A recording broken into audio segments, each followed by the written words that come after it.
দীর্ঘদিন ধরে বলে আসছি যে মুসলিম তোষণের নামে মুসলিমদের শোষণ করা হচ্ছে। আমাদের কথাটা তখন পছন্দ হয়নি।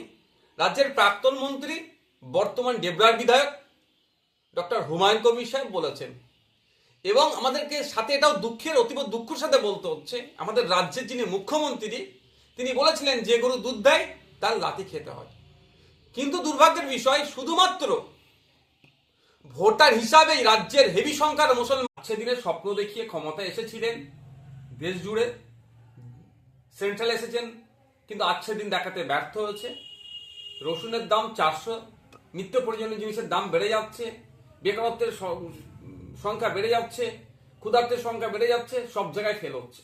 2026 সালে অগ্নিমিত্রা পল দিদিরা রাজনীতির ময়দান তৈরি করার জন্য এই বাইনারি পলিটিক্স ক্রিয়েট করা ছাড়া তাদের কোনো জায়গা নাই। ব্যাপারটা হচ্ছে